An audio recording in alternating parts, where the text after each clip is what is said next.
Amen. Regarde ton voisin, dis à ton voisin, je suis content d'être ici ce matin. Je suis content d'être ici ce matin. Voilà. Tu ne l'as pas bien dit. Je suis content d'être ici. Si vous ne le dites pas vite, maestro, il va envoyer un cantique qui ressemble à ça. Allez, dépêchez-vous, on le dit vite et bien. Que Dieu te bénisse. Amen. Et tu vas prendre ta Bible. Ce matin encore, le Seigneur nous donne un glorieux thème, un merveilleux thème. Amen. Et moi aussi, je suis contente d'être ici ce matin avec vous. Amen. Et le Seigneur me charge de vous dire qu'il vous aime. Amen. Jésus t'aime. Jésus t'aime. Amen. Et moi aussi, je t'aime. Amen. Amen. Dis, je t'aime. Je t'aime. C'est tellement lourd. À tel point que de nos jours, quand on dit à quelqu'un je t'aime, il dit merci. Amen. Ça fait du bien. Et Jésus te dit ce matin qu'il t'aime. Qu'il t'aime. Quand quelqu'un te dit qu'il t'aime, ça te donne de l'assurance. Ça te fortifie. Et de la journée, si on a eu à te le dire à 5h30 du matin, ça t'éloigne de faire, ça t'empêche de faire des bêtises. Parce que l'amour qu'on te porte te donne tellement d'assurance que tu marches avec confiance. Alors tu te mêles pas à tout ce qui est compromission. Tu te sens, amen. C'est comme une femme bien-aimée. Elle chante, elle est heureuse, elle veut cuisiner, elle veut faire le ménage, elle fait que de bonnes choses. Alors si l'Église comprend que Jésus l'aime de cette façon, le matin, sois heureux. Sois confiant, sois dans la joie, acclame-le, souris-le. Amen. Viens dans sa présence. Alléluia. Mais attends, Jésus m'aime. Est-ce que tu peux dire comme ça? Mais Jésus m'aime. Jésus m'aime. Mais qu'est-ce que j'ai à me morfondre? Alléluia. Qu'est-ce que j'ai à faire que de vilaines choses? Jésus m'aime. Oh, il t'aime. J'ai simplement envie de te dire Jésus t'aime. Jésus t'aime. Jusqu'à 11h45. Et puis on rentre à la maison. On va méditer sur Jésus t'aime. Oh, regardez ce qu'il a fait à la croix. Il ne te connaissait même pas. Il t'avait même pas. Il ne te connaissait pas du tout. Non. Lui il te connaissait, mais toi tu ne le connaissais pas. Tu ne le connaissais même pas. Et puis il a regardé les liens dans lesquels tu étais. Toutes ces complications, ces ténèbres. Et puis on a dit comme ça que la seule façon pour lui de te sauver, c'est que son sang verse, qu'il meure pour toi. Et puis il a regardé Idriss, il dit j'aime Idriss. Idriss, je t'aime. Je vais mourir de cette mort pour toi. Je t'aime trop. Et puis Idriss ne sait pas. Idriss lui marche dans la folie. Il continue de marcher dans la folie. Parce qu'il ne sait pas qu'il y a quelqu'un qui l'aime. Et puis, ce Jésus-là, il s'est donné. Pourtant, la Bible nous dit que vous avez vu toute l'armée des cieux lui appartient. Et puis, un seul ange peut détruire le globe terrestre. C'est-à-dire que c'est un général qui... Il ne peut même pas envoyer son armée combattre même sur la terre. Ce n'est pas possible. Il est obligé d'envoyer toujours un ange. Mais il est venu dans cette enveloppe corporelle. Il s'est fait homme. Amen. La rédemption est venue dans un corps de chair, à rencontrer des rebelles. La rédemption s'est donnée. Et il a fait de nous des personnes justifiées, des personnes sauvées. Amen. Des personnes sauvées. Aujourd'hui, nous sommes là avec le souffle de vie, avec aucune condamnation. Tu n'as plus de condamnation, pourquoi? Parce que tu as quelqu'un qui a la capacité de pardonner les péchés. C'est-à-dire que quand il y a quelque chose qui pèse sur toi, tu sais vers qui aller pour qu'on te dise que ça ne pèse plus. Tu sais vers qui aller pour t'aider à ne plus commettre la même faute. Tu sais vers qui aller. Alléluia. Alléluia.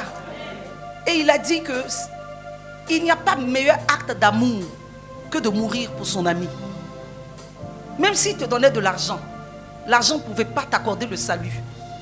Même s'il te donnait des voitures, ça ne pouvait pas te racheter de la mort. La meilleure chose pour lui, c'était de donner sa vie. Il dit un ami qui aime, il donne sa vie pour son ami. Il a donné sa vie. Jésus t'aime. Jésus nous aime. Jésus t'aime. Et si tu peux lui dire, je suis là Jésus ce matin. Et maintiens-moi toujours dans ta présence. Lorsque j'essaierai de m'éloigner, que ton amour me rattrape. Éloigne-moi de l'erreur. Éloigne-moi de la chute. Éloigne-moi même de la tentation. Que ton amour me rattrape. Que ton amour me rattrape sur le chemin de ma folie. Au nom de Jésus. Amen. Est-ce que tu peux acclamer Jésus? Alléluia. Et notre thème ce matin, ce que veut Dieu, c'est que tu vives et que tu sois heureux. Imaginez un peu, pensez un peu, quelle est la belle chose dont tu t'imagines qui n'est pas un péché, pas le mari d'autrui, pas la femme d'autrui, amen, pas le vol, mais toutes ces belles choses, c'est pour nous, c'est pour qu'on profite. Amen. Il veut que tu sois, que tu vives pour profiter de ces choses. Oh Jésus. 1 Chronique 10, versets 1 à 4. Si ça tenait seulement qu'au Saint-Esprit et à Maestro ce matin, on allait adorer. Hein? Mais comme l'Esprit est soumis au prophète, Maestro peut être soumis à mon autorité ce matin. Amen. Et nous laisser. Amen. Amen. Sinon, si ça ne dépend que des deux aujourd'hui, on va adorer. Oh, le Saint-Esprit veut visiter quelqu'un certainement. Mais on va finir avec la parole. Et on va avoir le temps d'adorer. Amen. 1 Chronique 10, versets 1 à 4. Et je lis la parole de Dieu. Les Philistins livrèrent bataille à Israël. Et les hommes d'Israël prirent la fuite devant les Philistins et tombèrent morts sur la montagne de Gilboa. Les Philistins poursuivirent Saül et ses fils et tuèrent Jonathan, Abinadab et Malkishua, fils de Saül. L'effort du combat porta sur Saül. Les hachés l'atteignirent et le blessèrent. Saül dit alors à celui qui portait ses armes, tire ton épée et transperce-moi, de peur que ces incirconcis ne viennent me faire subir leur outrage. Celui qui portait ses armes ne voulut pas, car il était saisi de crainte. Et Saül prit son épée et se jeta dessus. Amen. Amen. Acclame le Seigneur pour sa parole. Et tu vas te rasseoir dans sa présence. Alléluia. Et comme je l'ai dit, notre thème, ce que veut Dieu, c'est que tu vives et que tu sois heureux. C'est cela la volonté de notre Dieu. Que tu vives et que tu sois très, très, très heureux. Et nous venons de lire 1 Chronique chapitre 10, versets 1 à 4. Dieu veut que tu aies des jours très longs et que tu sois très heureux. C'est ça la volonté de Dieu. Amen. La volonté de Dieu pour tous ses enfants. La volonté de Dieu pour tous ceux qui le craignent. Dieu n'a pas un autre projet pour nous. La Bible dit qu'il a des projets de bonheur et non de malheur. Alors ce que Dieu veut, c'est que tous les jours nous soyons dans le bonheur, que nous soyons heureux, qu'on puisse profiter pleinement de tout ce qu'il a mis à notre disposition. Et en premier de sa présence. Parce que la présence de Dieu, bien-aimé, est un bonheur pour les êtres vivants que nous sommes. Alléluia. Et Psaume 34, verset 9, je lis rapidement. Psaume 34, verset 9, goûtez et voyez combien l'Éternel est bon. Heureux l'homme qui recherche refuge en lui. J'ai pris cette version qui a dit goûtez et voyez. Ici on dit sentez et voyez combien l'Éternel est bon. Goûtez et voyez combien l'Éternel est bon. Heureux l'homme qui cherche en lui son refuge. Heureux l'homme qui fait le choix de chercher, de trouver en lui son refuge. Amen. Parce qu'il est bon, parce qu'il est grand. Mais nous voyons que ici, la Bible a dit heureux. heureux l'homme, heureux l'homme. Donc on comprend que il y a un choix à faire ici. Si tu fais le choix de t'approcher de lui, de faire de lui ton refuge, de faire de lui ton abri, tu seras favorisé. Heureux pour moi, c'est être favorisé. Vivre une vie de faveur. Être gagnant partout. Être gagnant partout. Sous le couvert du Saint-Esprit. Sous l'assistance du Saint-Esprit. Vivre des choses incroyables avec le Seigneur. Même quand advienne la difficulté, tu peux voir sa main te donner de survoler les difficultés et toujours être vainqueur. Il dit heureux une telle personne qui fait le choix de s'abriter en moi. Heureux, heureux cette personne. Il y a un choix. La volonté de Dieu, c'est que tu sois heureux. La volonté de Dieu, c'est que tu vives longtemps. Mais bien aimé, il dit heureux celui qui fera ce choix-là. Heureux celui qui fera ce choix. On peut réfléchir à cela. On peut réfléchir à cela. Amen. À cela. Que la gloire soit rendue à notre Seigneur. Il est un abri en qui tout se passe bien.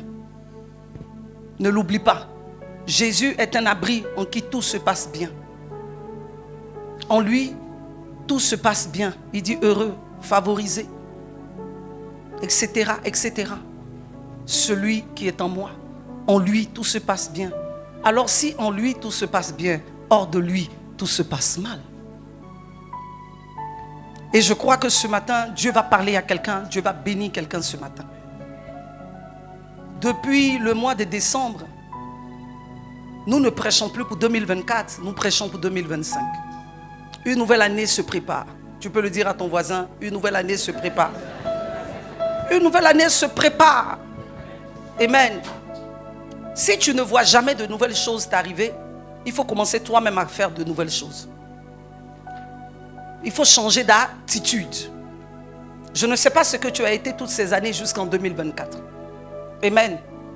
Parce que nous n'habitons pas ensemble. On a la glorieuse tâche de vous enseigner. Mais c'est vous qui avez la sagesse de mettre cela en application. Si Dieu accorde vraiment si Dieu vous accorde la sagesse, si vous demandez la sagesse. Le livre de Jacques a dit, demandez. Si vous demandez de la sagesse vous sera donnée. Amen. Donc la sagesse, Dieu donne à l'homme pour que l'homme puisse mettre sa parole en application. Donc ce qu'il faut comprendre, en lui tout se passe bien, hors de lui tout se passe mal. Tu peux le répéter?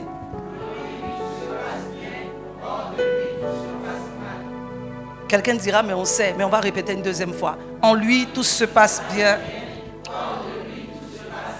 Encore une dernière fois. En lui tout se passe bien et hors de lui tout se passe mal. Amen. Et tout ce qui se passe n'est pas toujours le fait de Dieu. Les gens ont tendance à dire, c'est Dieu qui a voulu. Ce n'est pas toujours que Dieu veut. Il dit, heureux celui qui le prend pour refuge. Tout n'est pas Dieu. Nous attribuons tout à Dieu comme nous attribuons tout au diable. Et pourtant, vous êtes des esprits dans un corps. Vous avez une capacité surnaturelle. Vous n'êtes pas n'importe qui. Voici pourquoi la parole de Dieu s'adresse à vous. Elle ne s'adresse pas aux démons. Sinon, Dieu aurait parlé aux démons pour que les démons ne vous influencent plus. Mais nous avons notre responsabilité. Tu as aussi des responsabilités. Voici pourquoi la parole de Dieu s'adresse à toi.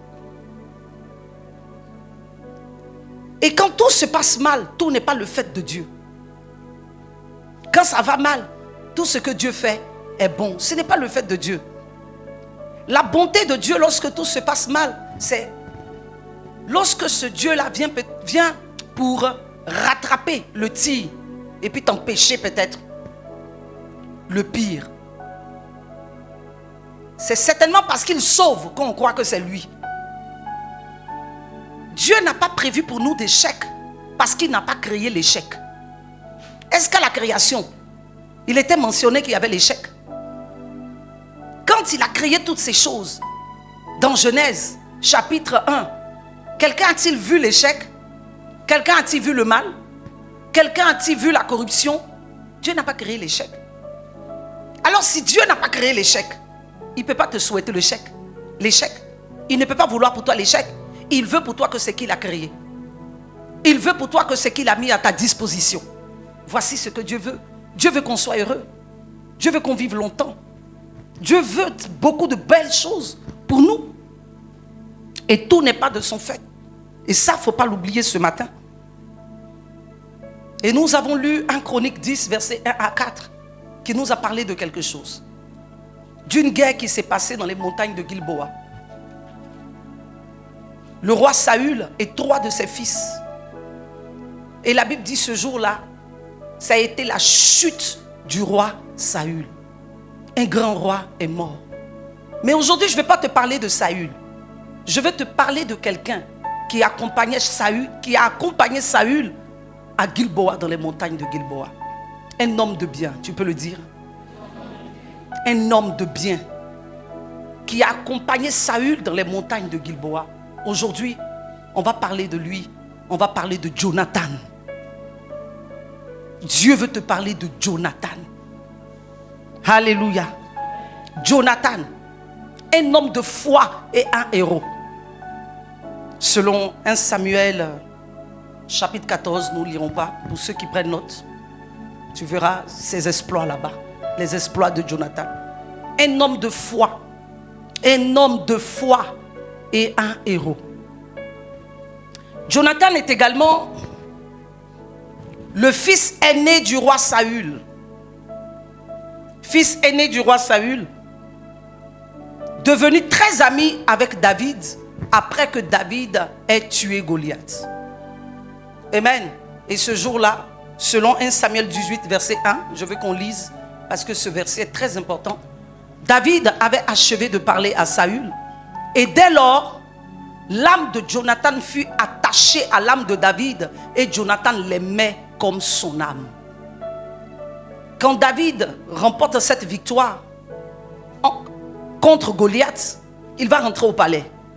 Quand il rentre au palais, la Bible dit que pendant qu'il s'est rentré de parler avec le roi Saül de sa victoire sur Goliath et sur les Philistins, il y a un autre jeune homme qui était quelque part et qui a vu David. Quand il a vu David, ce jour-là, ça a été une connexion amicale forte et puissante. La Bible dit que l'âme de Jonathan s'est attachée à l'âme de David. C'est une grande amitié. Et Jonathan l'aima comme son âme. Il a commencé à aimer David comme son âme. Amen. Et ce jour, ça a été le début de quelque chose. Bien-aimé, le début de quelque chose que Dieu a mis sur place. Dieu a mis sur place. Alléluia. Une belle rencontre, une grande rencontre qui certainement qui était là pour que Jonathan puisse accomplir sa destinée. Dieu ne nous demande pas d'atteindre un objectif sans nous envoyer ce dont on a besoin pour atteindre le but. Dieu ne peut pas attendre quelque chose de toi s'il ne t'envoie pas tout ce qu'il faut, les personnes ressources, pasteurs, amis, collègues, etc., etc. Il t'enverra toujours des personnes par rapport à ta destinée. Il ne peut pas te dire va et puis il ne t'accompagne pas. Quand Dieu accompagne, c'est des choses qu'il met au devant de toi. C'est toutes ces bonnes ressources qu'il met au devant de toi. Amen. Et il y a aussi des hommes ressources. Il y a peut-être des hommes qui ne sont pas là pour te donner de l'argent, mais qui sont là pour te donner des conseils, qui ont de l'expérience. Parlons de combat. David était un homme très expérimenté.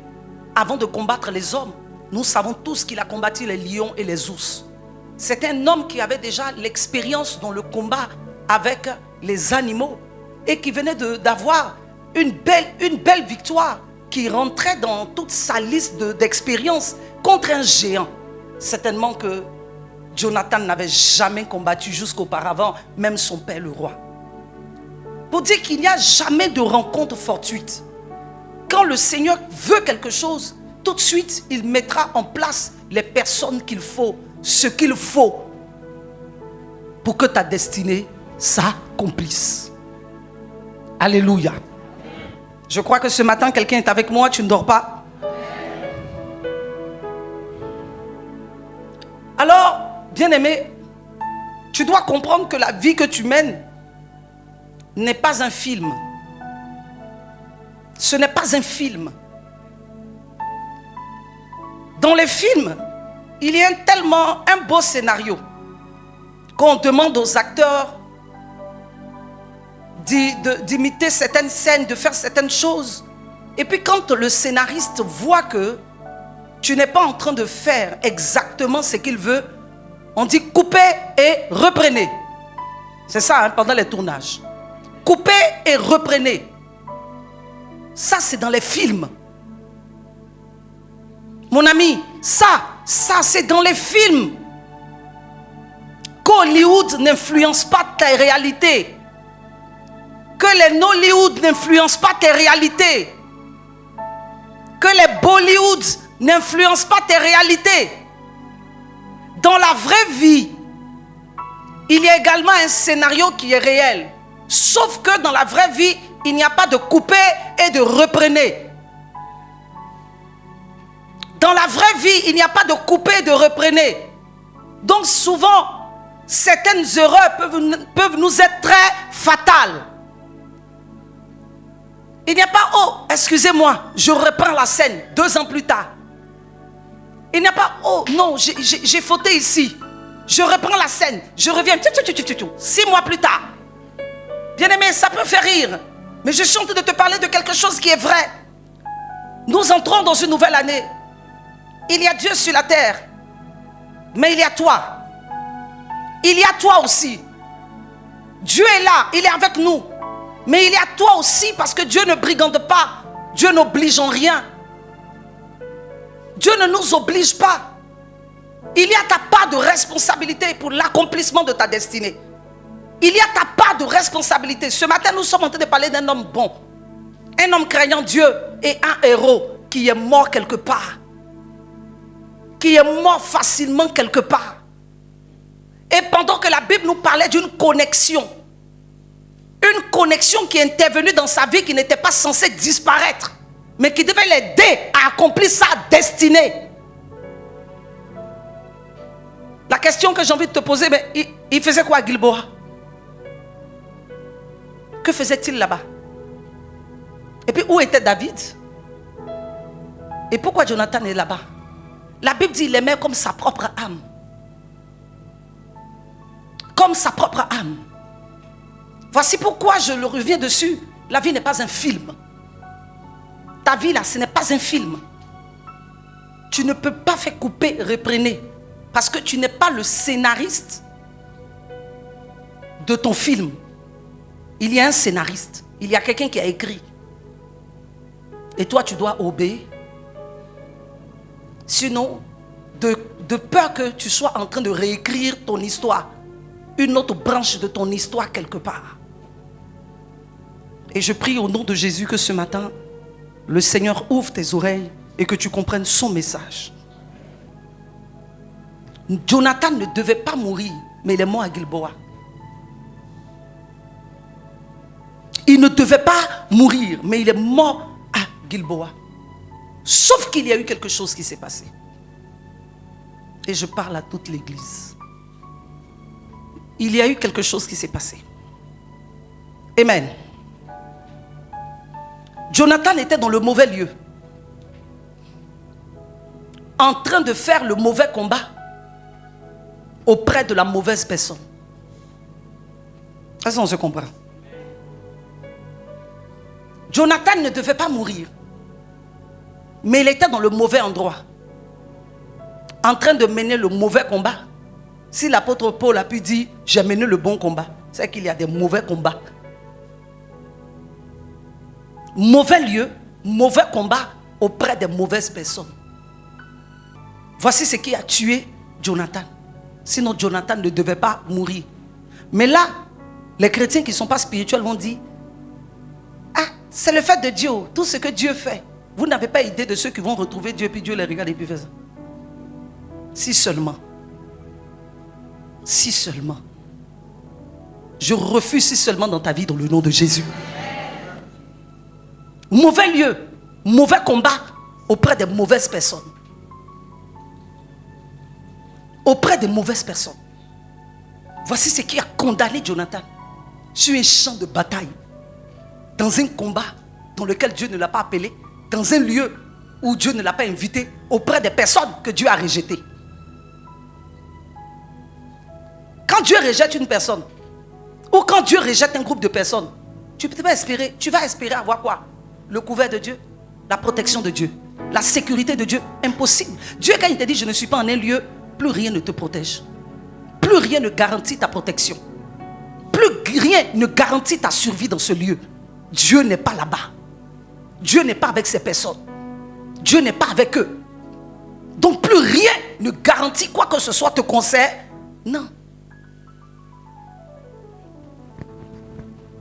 Alors je vais parler du choix de Jonathan. Le choix de Jonathan.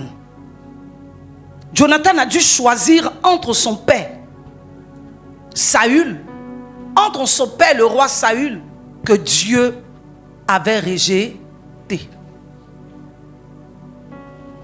et son ami le plus proche, où la Bible a mentionné, j'ai voulu qu'on lise, il l'aima plus que sa propre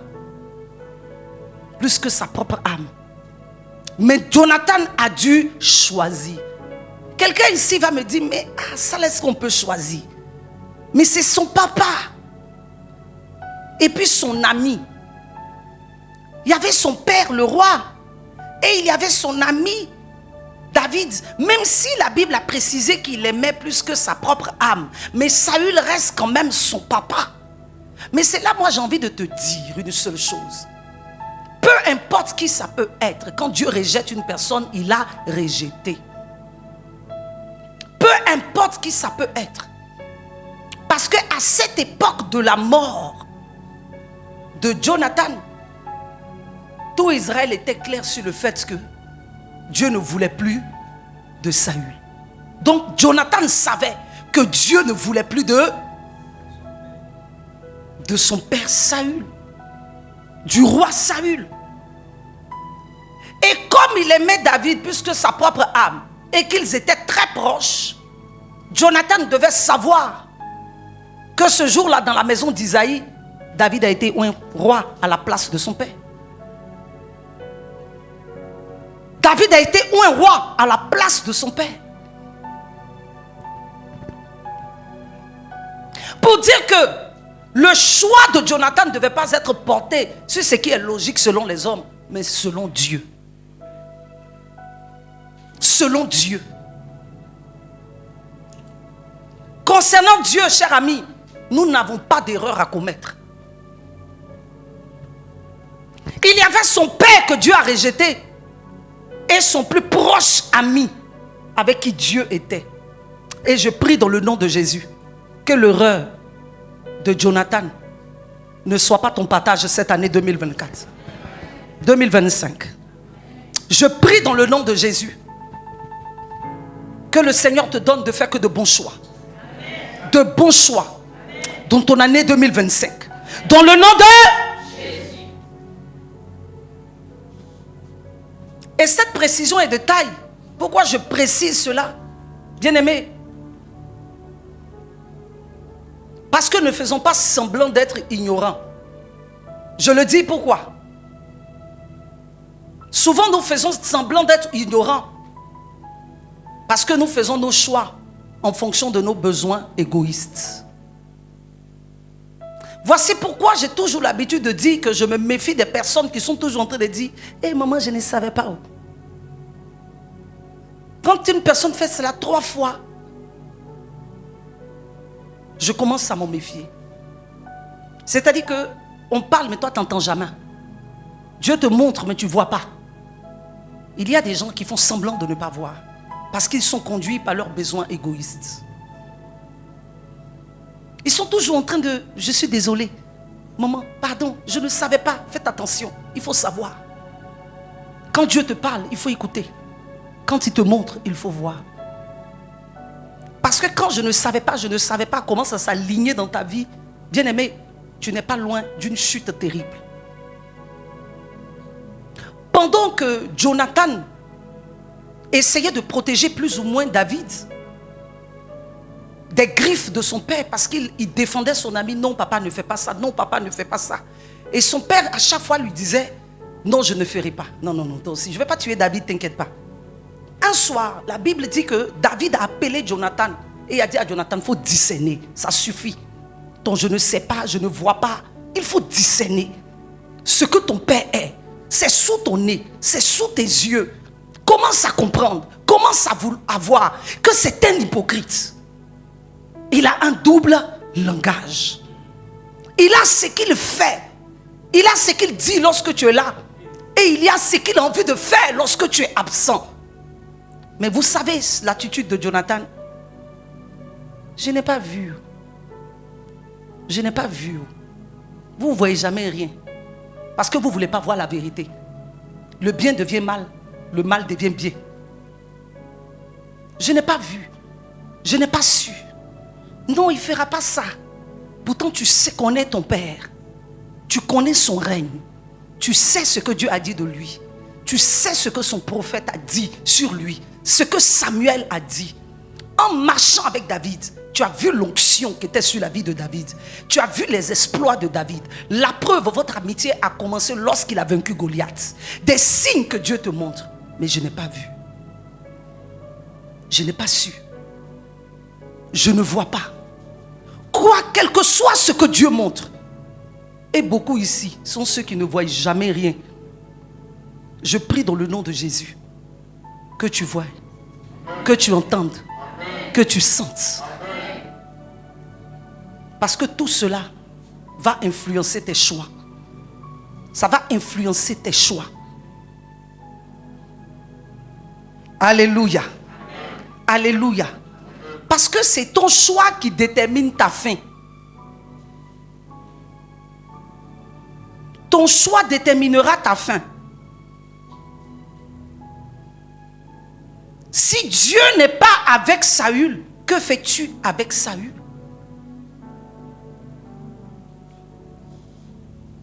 Quel que soit le choix que tu feras, c'est ça qui va déterminer l'accomplissement de ta destinée. Nous entrons en 2025, dans 2 semaines, pratiquement. Ça sera une nouvelle année. C'est vrai que nous lions les démons. Nous chassons les démons. Nous brisons les démons. Mais bien aimé, il y a aussi tes choix. La façon dont tu vas entamer l'année. La façon dont tu vas vivre cette année 2025 jusqu'à la fin de ton année. Jusqu'à la fin de ton année.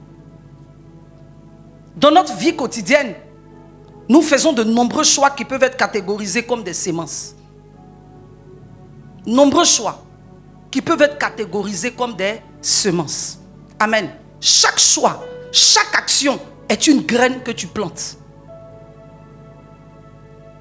Chaque choix, chaque action, c'est une graine que tu plantes. Ce que tu vas décider de faire, n'oublie pas, c'est une graine que tu vas planter. Si tu as fait le bon choix, que tu as sémé le bon choix, tu produiras un bel arbre avec des fruits. Si tu as fait le mauvais choix, que tu as sémé le mauvais choix, tu récolteras les conséquences. C'est simple.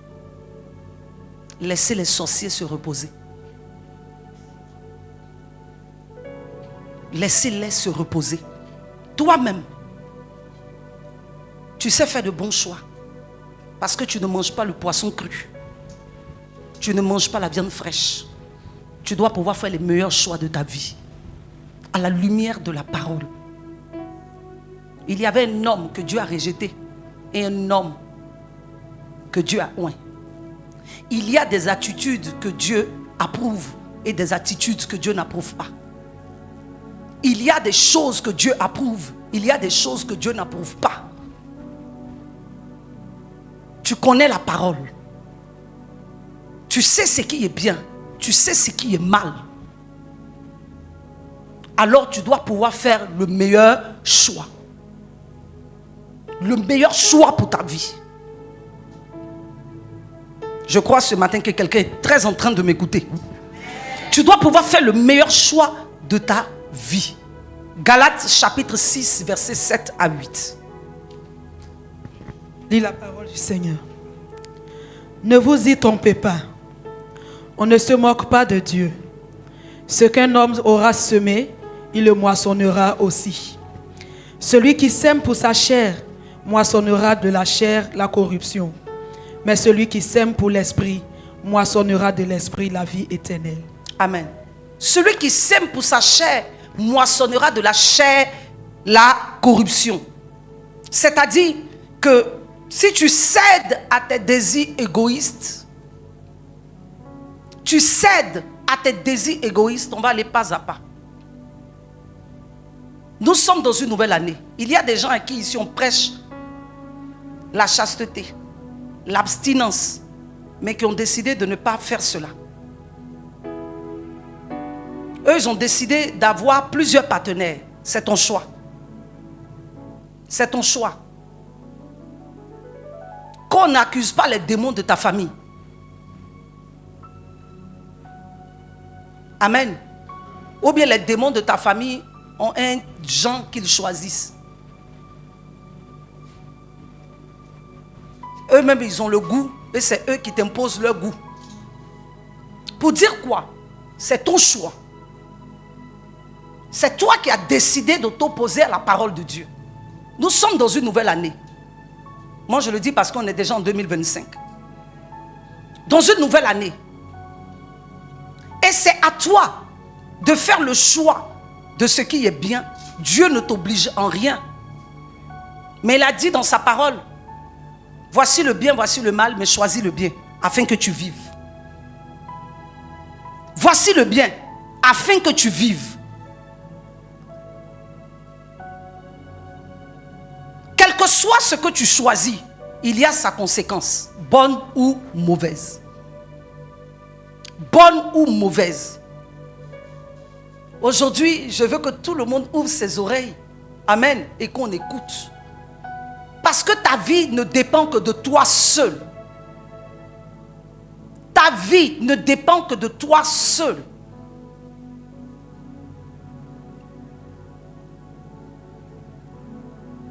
Et certaines personnes ont fait le choix de marcher selon le désir de leur chair. La Bible dit, tu moissonneras de la chair la corruption.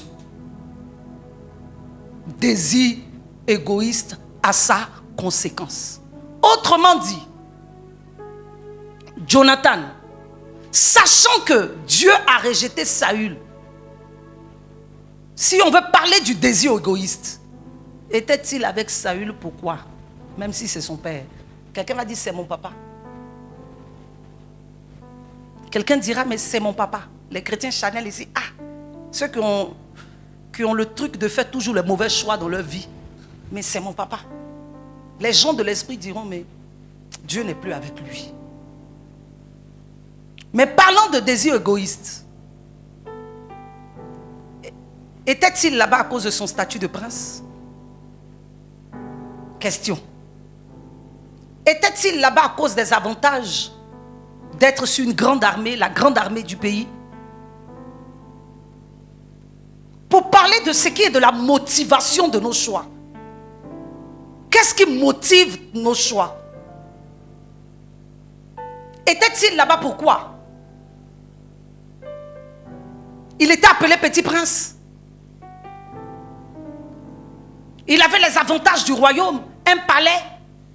Mais si Dieu n'est plus avec cette personne, c'est que tu es en train de poser une action, faire un choix qui ne restera pas permanent. Un choix qui va bientôt s'éteindre.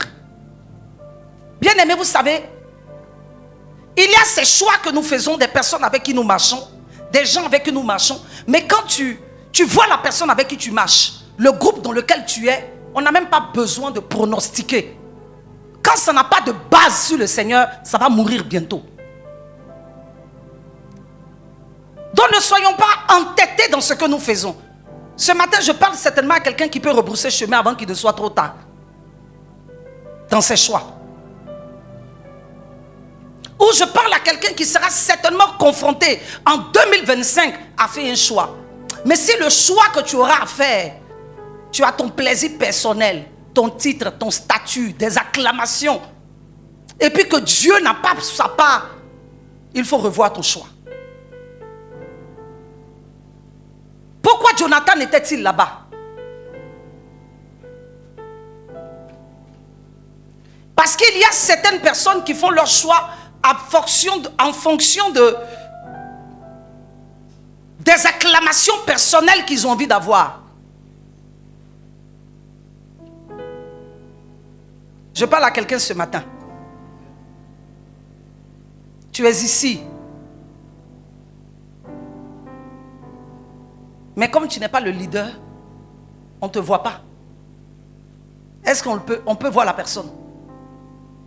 Donc tu vas faire le choix de te retrouver quelque part où tu seras leader sur des gens. Pourtant Dieu n'est pas là-bas. Est-ce qu'on se comprend? Tu veux te retrouver dans un lieu où tu seras leader sur les autres pendant que Dieu n'y est pas. Et c'est cela la motivation de nos choix. Sinon, c'est clair que poussé par l'esprit, un homme craignant Dieu, un homme bon, devait faire un choix poussé par l'esprit.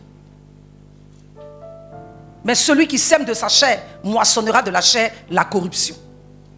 La corruption.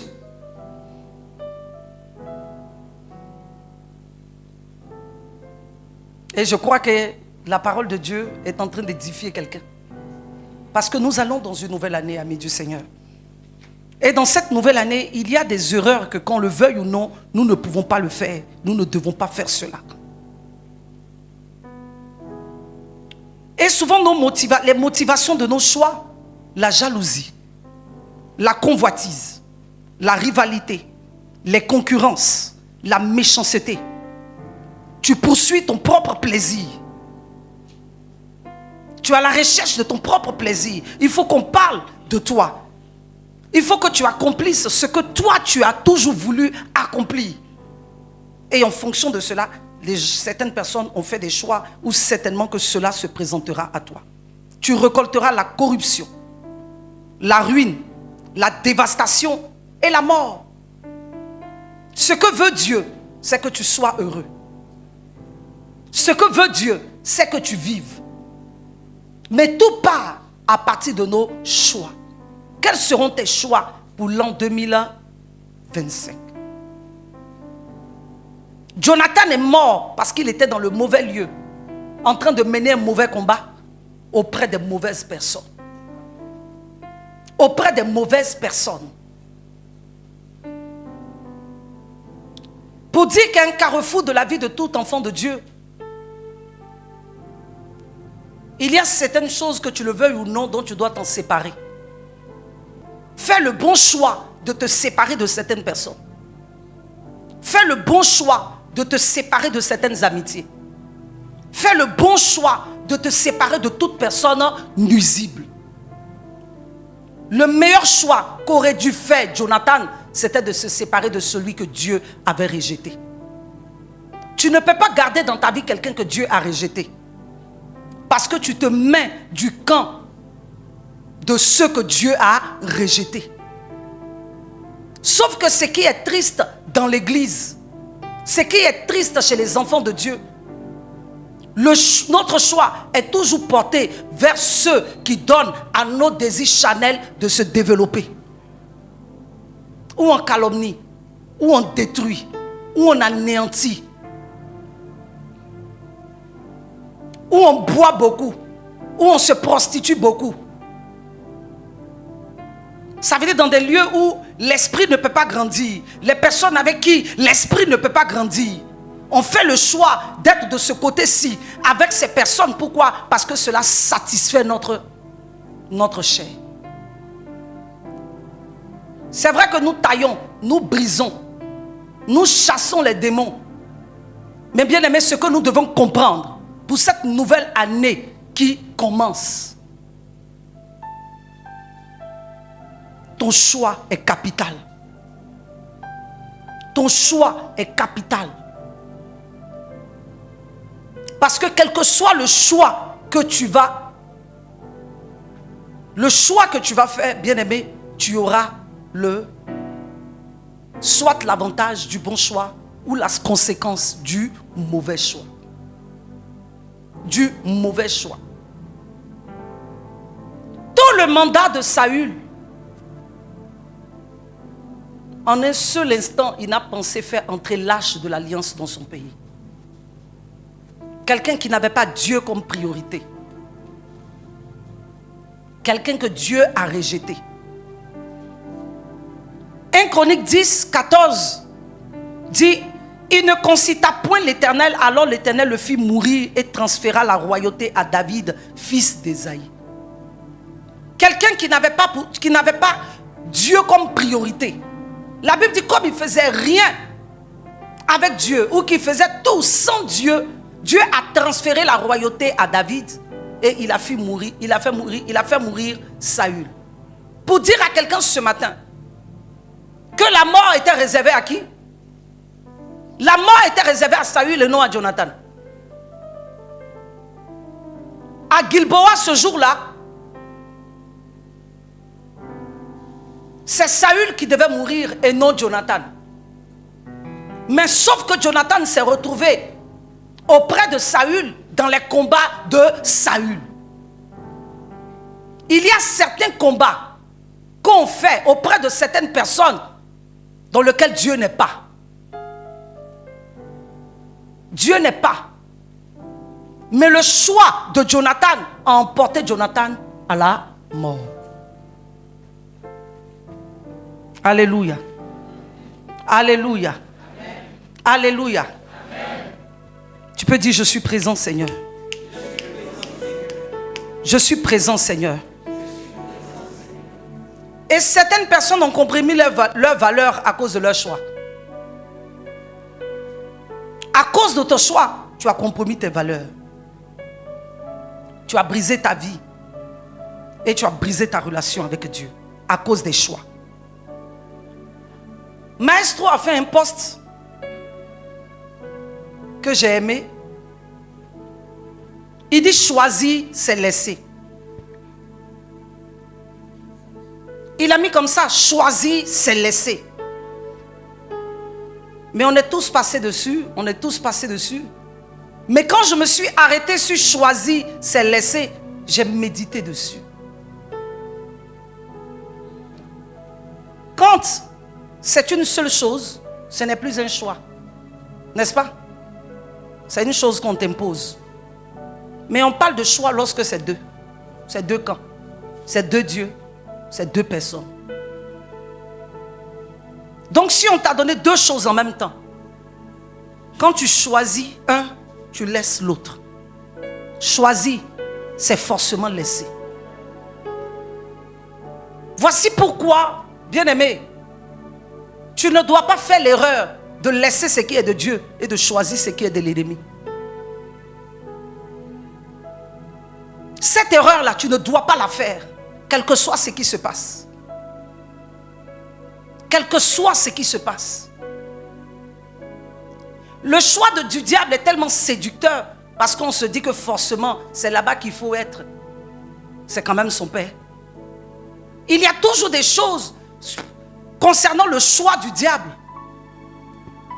Pour dire absolument, il faut que ce soit ça. C'est son père.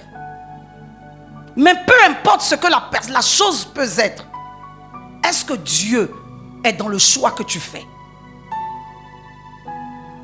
Est-ce que Dieu est dans la chose que tu choisis? Est-ce que ta destinée, l'accomplissement de ta destinée, ce que tu choisis en fait partie? Parce que si choisir c'est laisser, si tu as fait le mauvais choix, tu vas laisser l'option accomplissement de ta destinée. Tu viens d'abandonner option accomplissement de ta destinée. Et tout à l'heure je vous ai dit, la vie que nous menons n'est pas un film. Ce n'est pas un film. Tu fais le mauvais choix, c'est comme on le dit dans notre jargon, tu viens de taper poteau. Tu as manqué le but. Et pourtant, nous ne devons pas être animés, remplis de notre nous-mêmes pour faire toutes choses conformément à nos désirs. Il faut qu'en tout, Jésus, toi tu veux quoi? Toi tu décides quoi? Qu'est-ce que tu veux que je fasse? Qu'est-ce que tu veux que je fasse? Jonathan est mort parce qu'il a choisi les mauvaises personnes. Le mal a tellement d'arguments. Le bien n'a rien à redire sur lui. Le blanc, c'est le blanc. Mais le noir est obligé de justifier pourquoi il est noir. Voici pourquoi nous devons faire attention. Le blanc n'a rien à dire. Et le bon camp ne se justifie pas. En aucun instant, il a été dit que David allait dire, pourquoi tu ne viens pas? Mais viens, rejoins-moi. Pourquoi? Ce n'est pas lui le rebelle, c'est lui le oint. Celui qui garde le poste, c'est celui le rebelle. Voici pourquoi nous devons discerner toutes choses. Nous devons discerner toutes choses. La volonté de Dieu, c'est que tu vives. La volonté de Dieu, c'est que tu sois heureux. La volonté de Dieu, c'est que beaucoup de choses t'arrivent, des choses bien t'arrivent. Mais tout va dépendre de tes amitiés en 2025. Tout va dépendre du choix de tes collaborateurs en 2025. Du choix de tes employés. Tout va dépendre de ton choix. De ce que tu vas choisir. Peu importe. Mais ce que tu vas choisir, qui tu choisis. Qu'est-ce qui motive ton choix? Qu'est-ce qui motive ton choix? Et la plupart dans les églises, ce qui motive les choix, on m'a frustré. Va vendre au marché, on te frustrera là-bas. Va faire des papiers à l'administration, on te frustrera là-bas. Va trouver bosser à la mairie, on te frustrera là-bas. Partout on te frustrera. Mais pourquoi dans la maison de Dieu, les frustrations vous donnent de mal agir, de faire de mauvais choix? Si Dieu ne t'a pas frustré, tu acceptes la frustration de qui?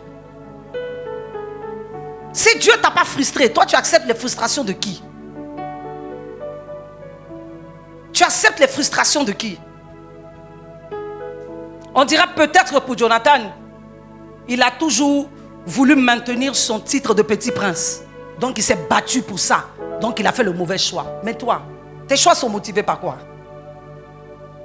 Tes choix sont motivés par quoi? Cette prédication n'est pas vaine. Elle est venue pour sauver l'âme de quelqu'un l'année prochaine. Elle est venue cette année pour sauver l'âme de quelqu'un l'année prochaine.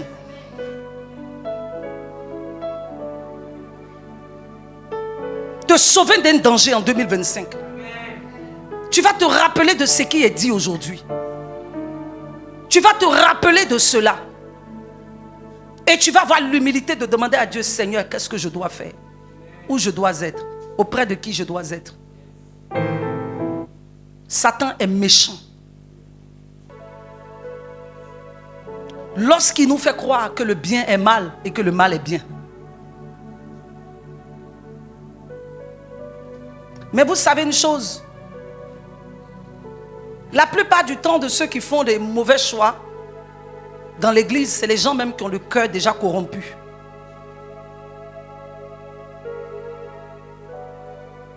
Des gens qui ont le cœur déjà corrompu.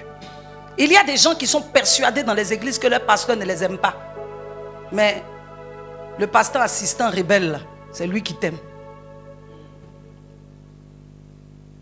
Le rebelle, c'est lui qui t'aime. Parce que ton pasteur te dit la vérité. Ton pasteur dit ça, on ne fait pas. Est-ce que tu as bien choisi pour te marier? Est-ce que tu as bien choisi? Et ça vous blesse. Mais entre nous, est-ce que ce conseil est méchant?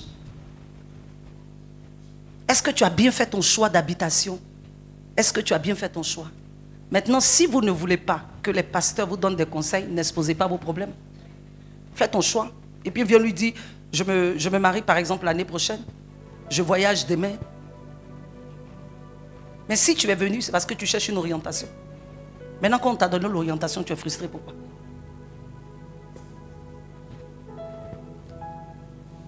Dieu veut sauver l'âme de quelqu'un. Dieu veut sauver quelqu'un. Dieu veut sauver une femme. Dieu veut sauver un homme. Tes choix. Tes choix. Dieu a dit à Adam, on ne mange pas ça. Ça là, on ne mange pas. Quand le serpent est venu, le père siffleur, et il y a des pères siffleurs dans l'église, et des pères siffleurs dehors, qui persiflent pour vous faire avoir des mauvais choix. Quand père siffleur est venu, vous savez ce que père siffleur a dit à Adam et à sa femme? Dieu a-t-il vraiment dit? Mais toi, tu sais ce que Dieu t'a dit. Tu sais ce que Dieu a dit. Tu sais ce qu'on t'a dit. Sauf que ça ne fait pas plaisir à ta chair. Sinon, tu sais ce qu'on t'a dit. Et le couple s'est mis ensemble. Mangeons. On dit que si on mange, on sera aussi grand que lui. Désir. Égoïste. Voici la motivation de vos choix. Mais il a dit que si on mangeait, on allait être aussi grand que lui. Donc si nous on fait, on sera plus que le pasteur.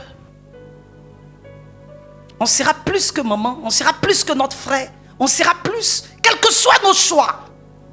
On a envie de devenir plus grand que quelqu'un. Mais si tu as envie de devenir plus grand que quelqu'un, fais le choix de choisir le camp de Dieu pour connaître le processus de Dieu, afin de connaître la gloire de Dieu. Une gloire sans processus. Une gloire sans processus. C'est pas possible. Et Adam et Ève ont mangé.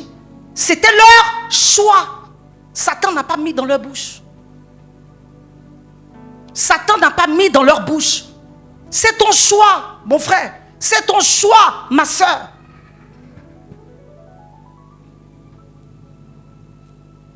C'est toi qui décides de faire ou de ne pas faire. Tout dépend de toi. Sinon, pourquoi est-ce que Dieu n'a pas mis une forteresse autour de l'arbre défendu et qu'il a laissé libre accès en leur disant simplement ne mangez pas? Parce que tout dépend de toi. Sinon, ils pouvaient mettre une forteresse, cadenasser cela. Quand le serpent allait venir, et puis ils allaient dire non, Dieu a fermé. On voulait bien, mais il a fermé. Dieu n'a pas fermé. Il dit, vous voyez ceci, vous ne touchez pas à ça. Quand l'autre est venu, il dit, pourquoi? Vous voulez avoir les yeux fermés? Comment vous pouvez accepter ça? Comment vous pouvez accepter ça? Mangez et vous verrez comme lui. Ève, si ton mari mange, il sera plus fort que Dieu. L'élève ne peut jamais être plus fort que le maître. Ça déjà, il faut garder ça. L'élève ne peut pas être plus fort que le maître. Il faut garder ça, ça va t'aider dans tes choix. Ça va t'aider dans tes choix. Ça va t'aider dans tes choix. David était là dans la vie de Jonathan pour accomplir quelque chose de grand. Certainement que le chef d'état-major de David en tant que roi devait être Jonathan.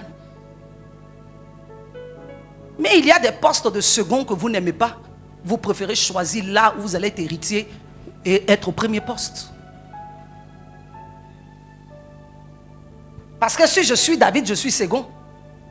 Mais si je suis dans le mauvais camp, que je me bats pour le mauvais camp, certainement qu'un jour je deviendrai premier. Mais bien aimé, si Dieu n'y est pas, Dieu ne t'élèvera pas. Dieu ne t'élèvera pas. Dieu ne fera rien. Et Jonathan est parti. Jonathan est mort. il est mort. Et pendant qu'il mourait, alléluia, quelque chose se passait de l'autre côté avec David. Des choses se passaient de l'autre côté avec David. 2 Samuel 1, verset 5. Je lis la parole du Seigneur. Maman, c'est verset 1 à 5. D'accord. Après la mort de Saül, David, qui avait battu les Amalécites, était depuis 2 jours revenu à Tisclad. Le 3e jour, un homme arriva du camp de Saül, les vêtements déchirés et la tête couverte de terre. Lorsqu'il fut en présence de David, il se jeta par terre et se prosterna.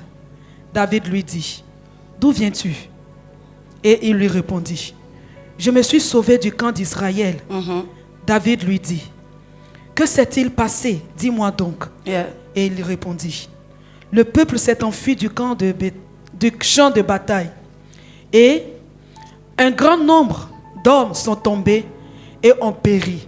Saül même et Jonathan, son fils, sont morts. » Verset 5. David dit au jeune homme qui lui apportait ces nouvelles, « Comment sais-tu que Saül et Jonathan, son fils, sont morts? » Amen. Amen. C'est 5. Amen. Voyez ce que la Bible dit. La Bible dit que pendant que ils étaient à Gilboa en guerre, c'est pour cela que je vous ai dit tout à l'heure que Jonathan était dans le mauvais lieu, en train de mener le mauvais combat avec les mauvaises personnes. Sinon, à cette même période, David était aussi au combat. Alléluia. David aussi était au combat. David défendait, David était allé pour récupérer tout ce que les Amalécites lui avaient volé à Tsiklag. Et j'ai aimé le camp de Dieu. Pourquoi? Parce que David avait auprès de lui le prêtre Abiathar qui lui envoyait l'éphod, le pectoral avec les 12 tribus en diamant, pour consulter l'Éternel. C'est 2 fils d'Israël. 2 fils d'Israël. Un côté où il y a Dieu, un côté où il n'y a pas. Est-ce que vous savez que même le prophète Abiathar a dû fuir Saül et voler le pectoral pour venir? Il a fait le bon choix. Il a fait le bon choix. Pourquoi? Parce qu'il a vu que l'onction de Dieu était sur David. Si l'onction est sur quelqu'un, on ne va pas prendre des brejetés. Il a attendu l'occasion. Quand l'occasion s'est présentée, il a pris le pectoral, il a fui dans le camp de David. Il dit, prophète, moi, roi, je suis venu à ton service. Alors quand est venu les problèmes chez David, lorsque les Amalécites ont pris tout ce qui était à lui, la Bible dit que David va demander à Abiathar, envoie l'éphod. Et il va consulter l'Éternel. 1 Samuel 6 nous a même fait comprendre que quand l'arche de l'alliance, que David a fait revenir en Israël, ce que Saül n'a pas fait. Quand l'arche de l'alliance est revenue, David avait quoi? Une éphode en lin. C'était un oint de Dieu. Il a fait venir l'éphod par Abiathar ce jour-là. Et il a fait quoi? Il a prié, il a interrogé Dieu, il a consulté l'Éternel. Jonathan s'est retrouvé dans un combat avec des gens qui n'ont pas priorité Dieu, qui n'ont pas consulté Dieu, qui sont allés se battre et il est mort gratuitement. De l'autre côté, il y avait un combat d'un oint de Dieu. Bien-aimé, il y a des combats, mais ne te retrouve pas dans le mauvais combat. Ne te retrouve pas dans le mauvais combat avec les mauvaises personnes. Il y a des personnes que Dieu a vouées à l'échec. Quel que soit ce qu'ils vont faire, rien ne leur réussira. Dieu les appelle à la confusion. Si dans ton choix, tu te retrouves au milieu de telles personnes, ta destinée est vouée à l'échec. Sinon, Jonathan, si tu voulais combattre, il y avait aussi David qui était en train de se positionner pour la royauté. Il y avait un combat. Un combat dans lequel on invoquait Dieu. Un combat dans lequel on interrogeait Dieu. Un combat dans lequel Dieu orientait. Un combat dans lequel Dieu donnait des stratégies. Et la Bible dit, quand David finit ce combat-ci, il rentre chez lui avec tout ce qu'il a pu récupérer des mains des Amalécites. Et 2 jours après, il y a un jeune homme qui approche et qui lui dit, mon roi, il y a un problème. 1 Chronique 10 que nous avons lu tout à l'heure a mentionné que Saül est mort avec ses 3 fils et a donné le nom des 3 fils dont Jonathan était le premier. Mais vous voyez dans ce texte-ci, ce jeune homme qui vient ne mentionne pas le nom des autres parce qu'il sait que Jonathan est cher à David. Jonathan est cher à David. Il dit à David, mon roi, quelque chose s'est passé. Saül est mort et même son fils Jonathan. Il dit, comment tu sais ça? Qui t'a dit ça? Jonathan est mort comment? Autrement dit, mais pourquoi il s'est retrouvé dans cette guerre? Qu'est-il allé faire là-bas? Qu'est-ce qu'il est allé faire là-bas? Et pourquoi il est mort? Mais je suis là. Même pas avec une grande armée, avec 600 hommes. Mais, autrement dit, mais il aurait dû m'appeler. Mais il aurait dû venir. Je vous ai dit tout à l'heure que ce que j'ai dit en premier, que la précision était de taille, en disant que c'est après avoir vaincu Goliath que les deux se sont croisés. Pour dire, Dieu met au-devant de nous des personnes ressources. Et ces personnes-là, Dieu les a oints pour tes combats. Dieu les a oints pour les défis de ta vie. Dieu les a établis. Dieu vous a connectés pour que tu ne t'en sépares. Quel que soit ce qui va se passer, quel que soit ce qui va t'arriver, quels que soient les événements de la vie, quel que soit ce qui se présente, quel que soit. Parce qu'entre eux, il y avait problème, il y avait un quel que soit. Puisque c'était mon meilleur ami contre mon père. Mais malgré, il ne faut pas t'en séparer. Malgré, il ne faut pas t'en séparer. David venait d'arriver d'un combat où il a vaincu les Amalécites, l'ennemi de leur âme, avec seulement 400 personnes. Et vous êtes partis tomber à Gilboa pendant que j'étais là. Mais pourquoi tu ne pouvais pas m'appeler David? Pourquoi il ne pouvait pas appeler David? Parce qu'il était avec les mauvaises personnes. Des personnes qui en voulaient à David. Choisis tes amis. Parce qu'il était avec les mauvaises personnes. Des personnes qui en voulaient à David. Mais s'il y a des personnes qui en veulent à David, et puis que tu es avec ces personnes, David ne peut pas venir vers toi. Toi aussi tu ne peux pas venir vers David. Mais il se trouve que tu es dans le mauvais camp. Tu payeras pour la sentence de ces personnes-là. La mort qui était prévue pour elle va venir sur toi. Voici ce qui est arrivé à Jonathan. Cette mort n'était pas pour Jonathan. Cette mort n'était pas pour Jonathan.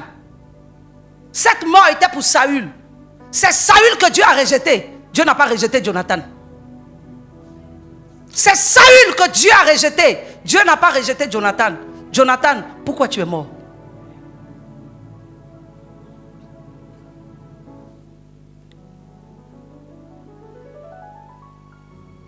Il y a des gens qui servent, soi-disant Dieu. Mais il y a longtemps, Dieu les a rejetés. Dieu n'est plus avec eux.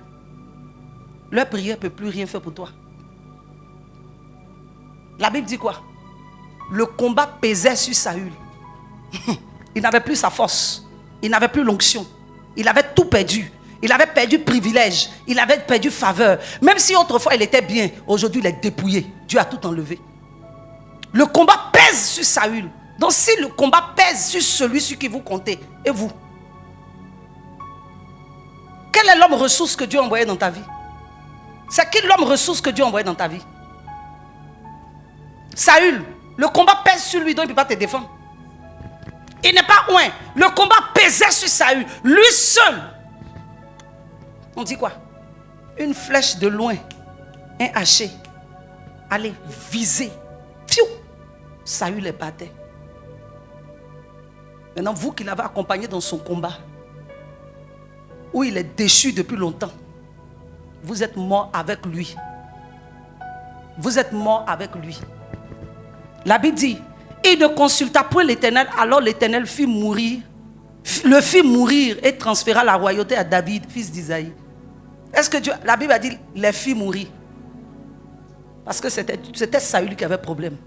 Mais sauf que il a eu des accompagnateurs qui ont fait le choix de le suivre.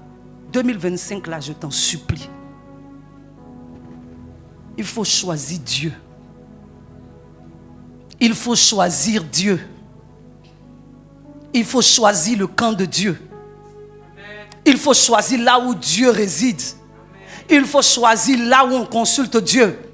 Il faut choisir là où on interroge encore Dieu. Et surtout choisir là où Dieu répond encore. Où Dieu répond encore.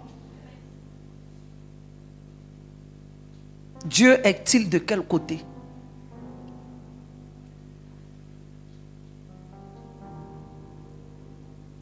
C'est ce qu'il faut toujours chercher à savoir.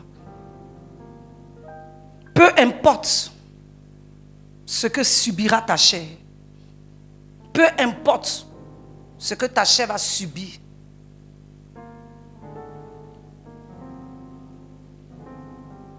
il faut choisir Dieu. Sème la bonne graine, fais le bon choix. Et ce matin, pour finir, je vais parler à 2 personnes. C'est un thème qui n'est pas trop long. On n'en a pas besoin d'être trop long. Je veux parler à 2 catégories de personnes pour l'année 2025. La plupart du temps, tout ce que nous vivons,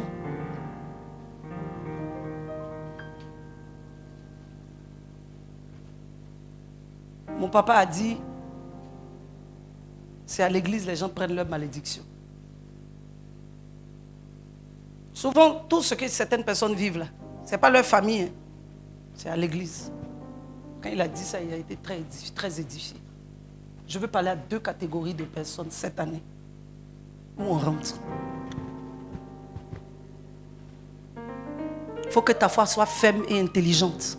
Dis Amen. Amen. Ta foi doit être ferme et intelligente.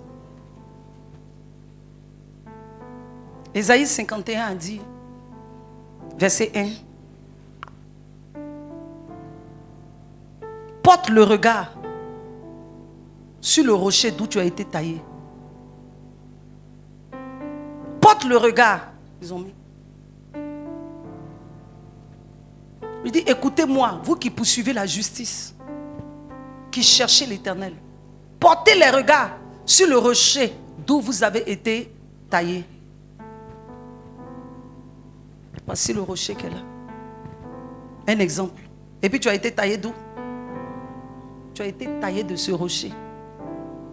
Je veux parler aux fils et aux filles spirituelles. Tu as été taillé d'un rocher. Quel que soit ce qui se passe, il dit il faut porter le regard dessus. C'est là-bas que tu es quitté.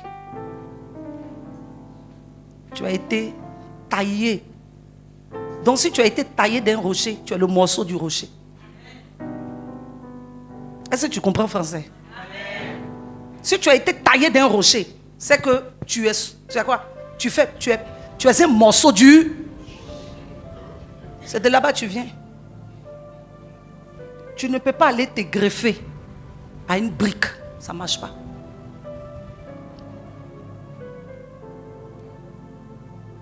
Il dit,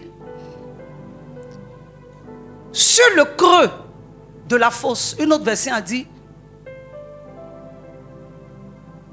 la profondeur du puits d'où tu as été tiré. Tu es un caillou de la profondeur du puits de quelqu'un. Est-ce qu'on se comprend? Le puits, c'est une profondeur, non?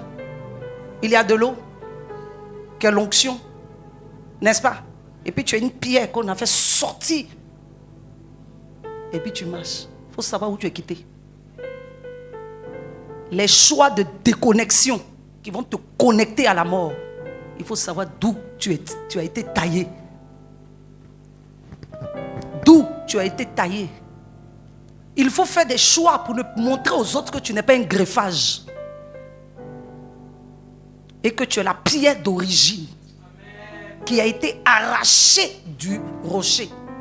Et que si tu as besoin, tu ne peux pas te déconnecter parce que tu deviendras poussière. N'est-ce pas? Plus tu es connecté, tu demeures rocher et fort. Plus tu es connecté, tu demeures rocher et fort. Tu es la pierre sortie des profondeurs du puits d'un père, d'une mère. Et le rôle de Satan, c'est de te faire oublier l'essentiel pour que tu meurs. Son rôle, c'est de te faire oublier l'essentiel. Dieu, pour t'accompagner jusqu'à l'accomplissement de ta destinée, il envoie toujours des personnes qu'il faut. Dans tes choix, 2025, souviens-toi que tu es un tout petit morceau de pierre qu'on a taillé d'un rocher. Tu ne seras jamais le rocher. Tu ne seras jamais le rocher. Souviens-toi que tu es une petite pierre enlevée des profondeurs du puits. Même si tu es humide, tu n'es pas le puits.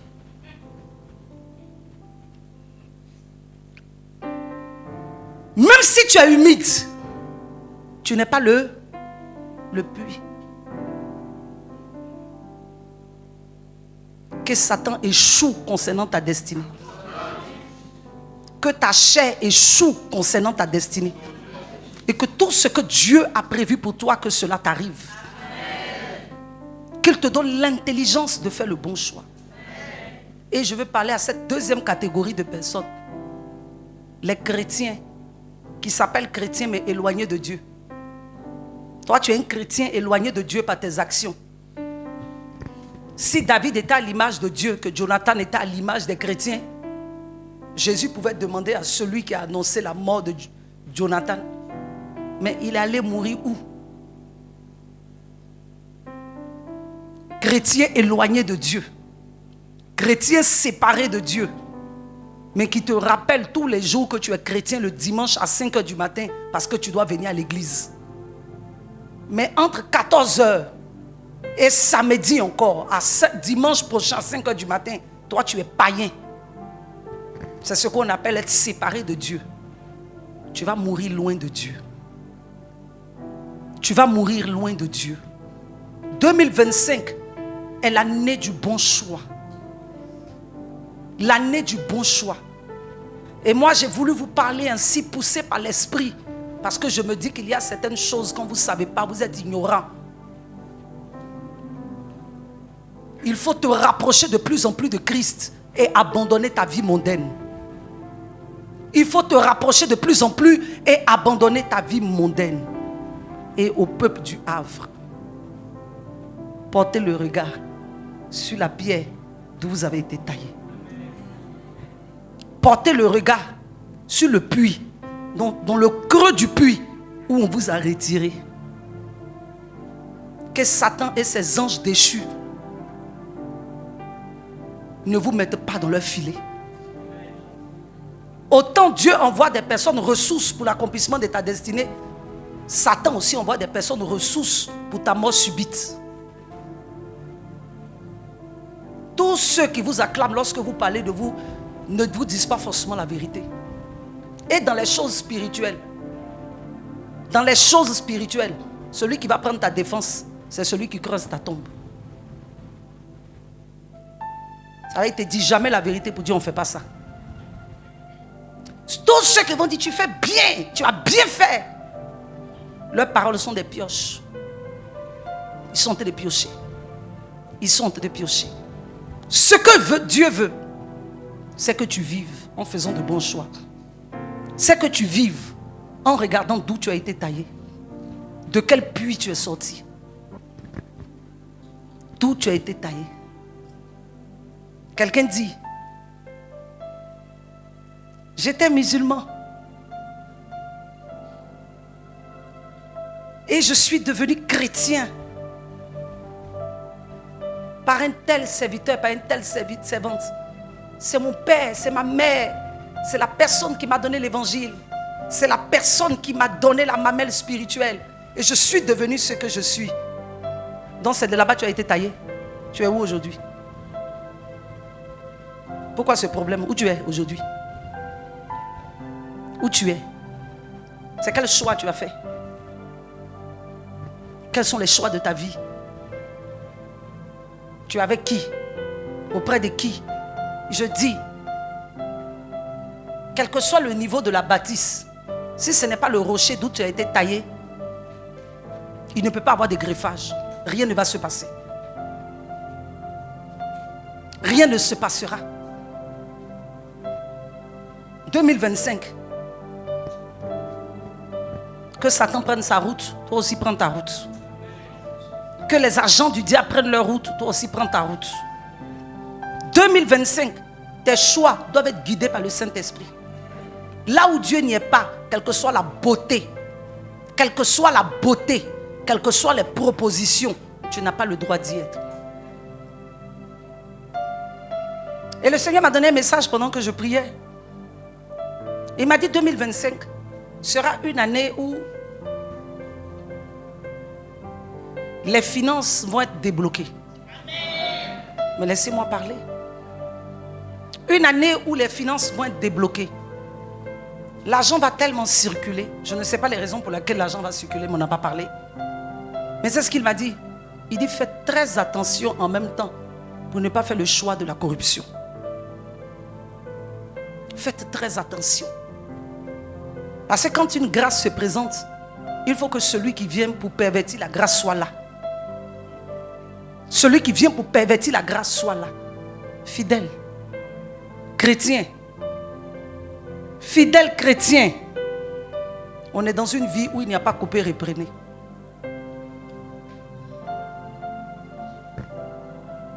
Que Dieu soit l'auteur de tout ce qui t'arrive. Que Dieu ait la main sur tout ce qui va t'arriver. Que Dieu soit celui qui va inspirer tout ce qui va t'arriver. Que Satan éloigne de toi les mauvaises personnes. Que Satan éloigne de toi les calomniateurs. Que Satan éloigne de toi les médisants. David a vu l'histoire de son ami. Il a vécu l'histoire de son ami. Tenez-vous debout. David a vécu l'histoire de son ami. Il a souffert de l'histoire de son ami.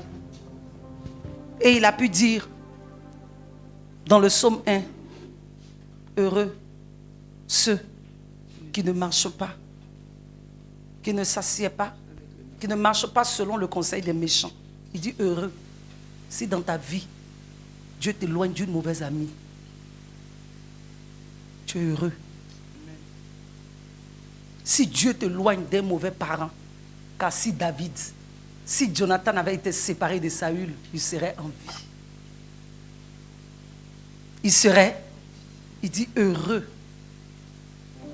heureux, favorisé. Si sur ton chemin, tu choisis les bonnes personnes, quelle que soit l'éloquence des mauvais. Il dit heureux celui qui ne s'assied pas en compagnie des moqueurs.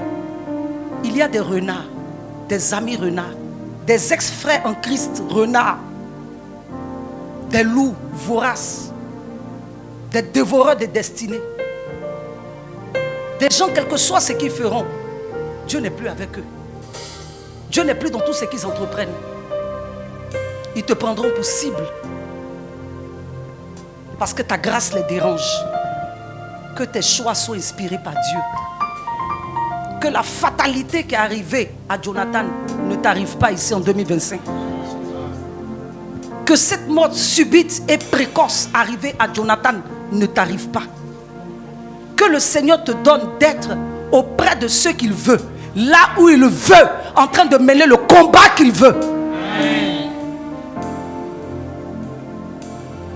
Quelqu'un a dit, hé maman, dans ces temps-ci, pourquoi depuis l'année 2000, les années 2000, les jeunes, je dis, vous pensez que Dieu est méchant? Ce sont vos choix. C'est les choix. La majorité, destinée inachevée. Destinée inachevée. Destinée inachevée. Ce que nous sommes dans le monde, nous faisons dans l'église. Regarde au rocher d'où tu as été taillé. Regarde bien ce rocher. Regarde au puits où on t'a enlevé. Ton humidité ne veut pas dire que tu as un puits. Tu as un puits de ravitaillement. Quand tu t'assèches, tu peux venir plonger dans l'eau. Quand tu t'assèches, tu peux venir plonger dans l'eau. Mais Jonathan s'est retrouvé avec des personnes qui en veulent à David. David ne peut pas venir, lui aussi ne peut pas partir. Même si David devait venir au secours, il venait comment? Saül le veut. Et pourtant, David a levé ses mains pour dire jamais il touchera à un oint de l'Éternel. Amen. David n'a jamais voulu confronter Saül, ni avoir porté main à Saül. Donc si je ne peux pas me défendre, il va me tuer.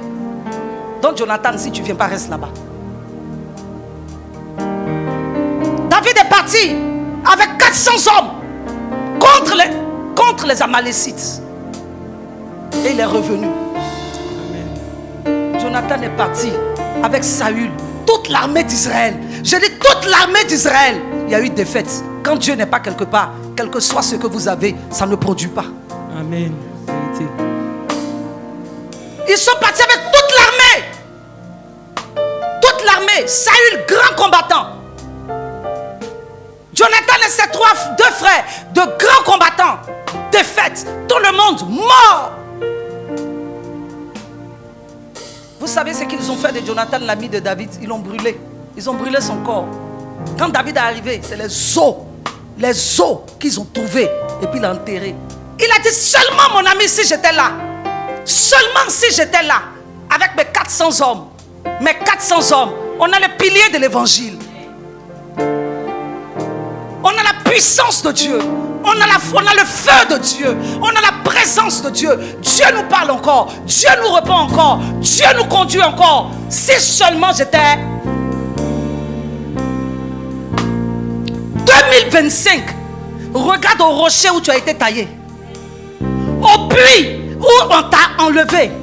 Quelles que soient les circonstances, quels que soient les Saül, quels que soient les Saül, quels que soient les projets de Saül, tu as un projet particulier. Tu as le projet particulier de Dieu. Amen. Jonathan est mort. Jonathan est mort. Mauvais lieu, mauvais combat, mauvaise personne. Que cela ne t'arrive pas. Que cela ne t'arrive pas. Que Dieu que tu cherches, Dieu que tu pries, te donne d'être toujours dans le bon endroit. Amen. En train de faire le bon combat. Amen. Auprès des bonnes personnes. Amen. Auprès des bonnes personnes. Amen. Est-ce que tu peux élever la voix et bénir le nom du Seigneur ce matin? Bénis le nom du Seigneur ce matin.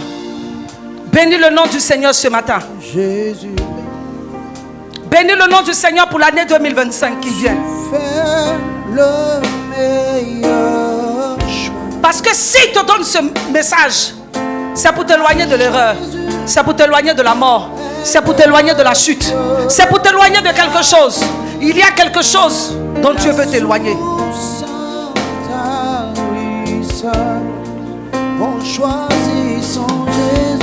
Tu vas prier ce matin. Tu vas dire Seigneur 2025. Éloigne-moi de l'erreur. Éloigne-moi de l'erreur.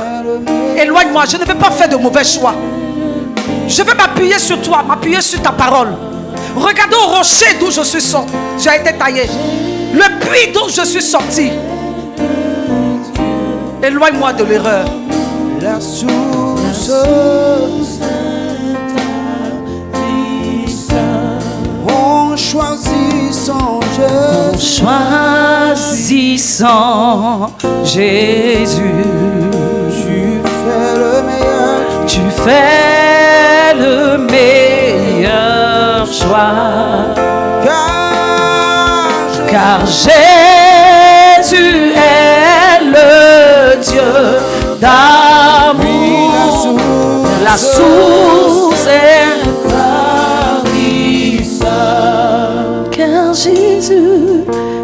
Jésus est le Dieu d'amour, la source intarissable. Que Dieu t'éloigne des personnes perfides qui trahissent leurs paroles, des personnes méchantes, des frères en Christ méchants. Car il est au milieu de nous des loups déguisés. Des loups déguisés qui essaient de persuader que tu peux te connecter à n'importe quel rocher. Je dis, Jonathan est mort. Jonathan est mort. Dis, Seigneur, éloigne-moi de ces personnes. 2025 là. Donne-moi le discernement de ces personnes-là. Je ne vais plus choisir selon ma chair. Je ne veux plus de complaisance dans mes choix. Quelles que soient les personnes.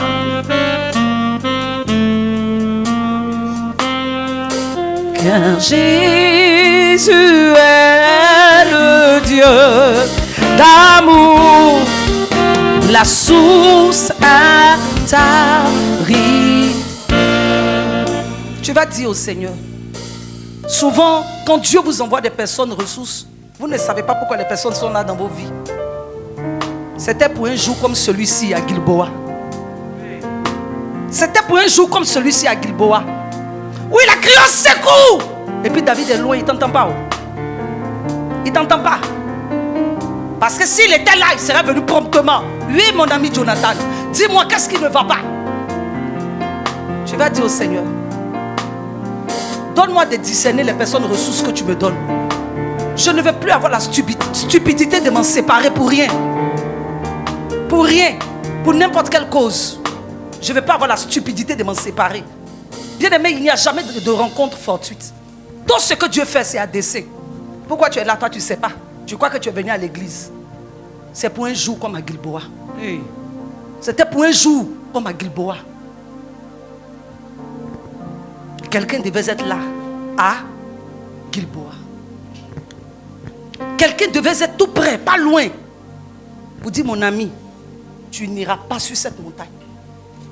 Je dis que tu n'iras pas sur cette montagne. Tu me suis. Mais David n'était pas là. Parce que Jonathan était avec les mauvaises personnes. Tu vas dire, Seigneur, je vais discerner mes personnes ressources. Je suis même avec la femme là. Je ne sais pas pourquoi. Je t'en supplie, Jésus. Révèle-moi. Révèle-moi. La Bible dit que Jonathan, son âme s'est attachée. Il savait, il s'est dit, hey, mon ami David, c'est un tueur de Goliath. C'est un tueur de Goliath. Donc si ton ami était tueur de Goliath, si lui seul il peut tuer 6 mètres, c'est que les 1 mètre 2, les 1 mètre 3, les 1 mètre 4, les 1 mètre 5, c'est un tueur de légion. C'est un tueur de légion, mais tu n'as pas su pourquoi Dieu t'a connecté. Tu n'as pas su pourquoi tu as aimé. Tu n'as pas su pourquoi tu t'es attaché. Et puis Saül, que Dieu a rejeté, les comportements de Saül. Bien aimé, tu es venu au-delà des attitudes. Tu es venu pour quelque chose qui est au-delà des attitudes des hommes. Tu es venu pour quelque chose qui est au-delà des manifestations de l'église. Le frère ne m'a pas salué aujourd'hui. Celle-là ne m'a pas dit ceci. Celle-là ne m'a pas dit cela. Tu es venu pour ça, plus que ça. Tu es venu pour plus que ça. Tu ne sais pas pourquoi tu es là. Si tu ne sais pas pourquoi tu es là, tu vas suivre les personnes que Dieu a rejetées. Si tu ne sais pas pourquoi Dieu t'a envoyé, ils vont te donner leurs conseils en fonction de leurs témoignages. Ceux que Dieu rejette ne vous disent jamais la vérité. Ils vous font croire, ils se greffent ici, ils se greffent ici, ils se greffent ici, ils se greffent ici. Tu finis par te retrouver au milieu de quelque chose, une bataille. Il regarde les montagnes, il regarde, c'est tout l'envahi. Il ne comprend plus, il ne sait pas, mais je suis où? Trop! Dis Seigneur, ma vie là, je ne suis pas venu en groupe. Je suis venu seul. Pourquoi je suis au Havre? Tu te révèles à moi, Seigneur. Et puis je m'attache. Donne-moi de m'attacher. Pourquoi cette femme-là? Seigneur, donne-moi de m'attacher. Quand Dieu t'envoie des personnes ressources, ce n'est pas pour les désirs de ta chair, c'est pour l'accomplissement de ta destinée. Celui qui vient pour t'emmener en haut, il ne va pas regarder qu'est-ce que tu aimes, il n'est pas venu pour tes habits, il n'est pas venu pour ta peau, il n'est pas venu pour ton mariage, il est venu pour l'accomplissement de ta destinée. Tu n'es pas venu ici pour le mariage, tu ne m'as pas rencontré pour le mariage, tu ne m'as pas rencontré pour l'enfantement. Tu es venu pour quelque chose de bien plus que ça. Tu es venu pour quelque chose de bien plus que ça. Si tu veux regarder le mariage, tu vas faire le mauvais choix. C'est pas pour ça que David était venu. Ce qu'il a attiré chez David, c'était Goliath. Non, la vision de combattre le Goliath là, ça n'a qu'à rester entre nous. La vision là, ça n'a qu'à rester entre nous. On est là pour faire grandir le royaume. On n'est pas là pour que tu aies beaucoup de bagues de mariage, pour que tu aies beaucoup d'enfants. Ils vont t'avoir. Ils vont t'avoir. Dis Seigneur, à compter de maintenant, je veux discerner les hommes ressources de ma vie. Les hommes ressources de ma vie. Et quels que soient les événements, donne-moi de ne plus m'en séparer. Prie le Seigneur. Prie le Seigneur. Prie le Seigneur. Prie le Seigneur. Prie le Seigneur. Prie le Seigneur.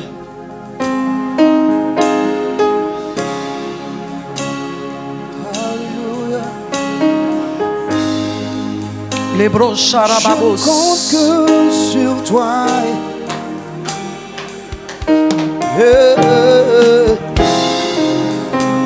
Je ne compte que sur toi. Sur toi. Je ne compte que sur toi. Jésus. Je ne compte que sur toi, sur toi. Je ne compte que sur toi. Je ne compte que sur toi. Alléluia. Tu vas dire au Seigneur qu'il te donne cette prière est importante. De porter le regard sur le rocher d'où tu as été taillé. C'est très important. Tu peux aller en Chine. Tu peux aller jusqu'à Singapour. Mais il y a le rocher d'où tu as été taillé. C'est ta connexion. C'est ta ressource. C'est ta force. Quand tu te connectes en même temps, n'est-ce pas? Ta vigueur revient. Ta force revient. Tout revient. Ce que toi tu peux prendre 10 ans pour chasser, la personne prend 10 secondes, c'est fait. Et puis ça s'en va. Ce que toi tu as fait 3 jours dans jeûne et prière, tu as prié, tu as prié, tu as prié. Quand la personne vient comme ça, oui, mon enfant, il y a quoi? Maman, voilà, viens ici. Est-ce que tu m'écoutes? Je t'ordonne au nom de Jésus d'aller, de manifester cela au nom de Jésus. Dis c'est fait. Puis maman c'est fait. Et puis c'est fait. Quand toi tu as pris 1 mois pour prier. Tu as pris 6 ans pour prier. La personne a décanté en 6 minutes. En 6 secondes. C'est ton rocher. C'est ton rocher. C'est quoi qui va faire? Et puis toi tu vas faire palabre avec ton rocher. Si tu n'es pas corrompu. C'est chrétien. C'est quoi qui fait? Et puis l'oiseau se fâche contre l'arbre. C'est quoi qui peut faire? Faites attention aux persifleurs. Faites attention à vos cœurs. Vos cœurs. Tu vas dire Seigneur, je ne suis pas venu à l'église pour venir regarder mes frères en Christ. C'est toi qui es monté à la croix. Je suis venu pour te regarder. Donne-moi de porter le regard. De porter le regard sur la pierre. Le rocher d'où j'ai été taillé. C'est tout ce que on te demande. Il faut.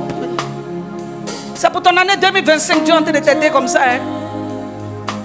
Je ne compte que sur Il n'a écrit nulle part que David allait chercher Jonathan. David aussi avait ses combats. Il se positionnait. Donc quand on t'a taillé d'un rocher, et puis toi tu vas aller te mettre sur les briques. Briques, c'est pas rocher.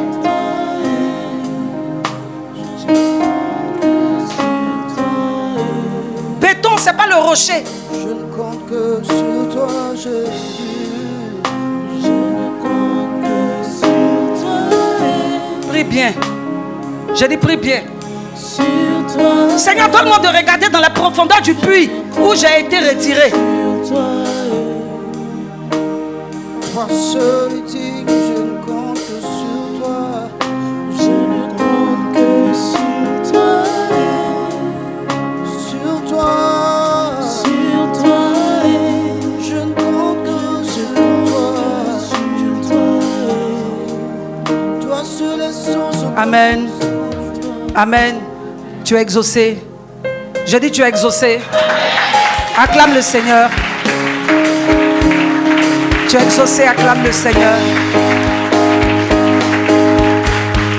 Et je prie pour toi que l'année 2025, tu vis pour accomplir tous les desseins de Dieu pour ta vie. Tu es avec les bonnes personnes, dans les endroits que Dieu veut, en train de mener le combat que Dieu veut. Tout esprit d'égarement est lié dans le nom de Jésus. Tout esprit d'égarement est lié dans le nom de Jésus. Tu vivras 2025 et les autres années à venir. Tu vivras encore et les autres années à venir. Tu accompliras ce pourquoi Dieu t'a fait naître. Tous les coupeurs de route, tous les coupeurs de route de destinée sont chassés loin de ta vie. Sont chassés loin de ta vie. S'ils étaient dans ton portable, je prie dans le nom de Jésus qu'il y ait séparation entre vous. Si tu étais en contact avec des personnes comme ça, je prie dans le nom de Jésus qu'il vous sépare. Et le Seigneur amène vers toi maintenant des personnes qui vont t'aider à accomplir ta destinée. Des personnes qu'il faut pour l'accomplissement de ta destinée. Tu es béni, Seigneur. Tu es béni par le Seigneur. Tu es élevé par le Seigneur. Au nom de Jésus-Christ.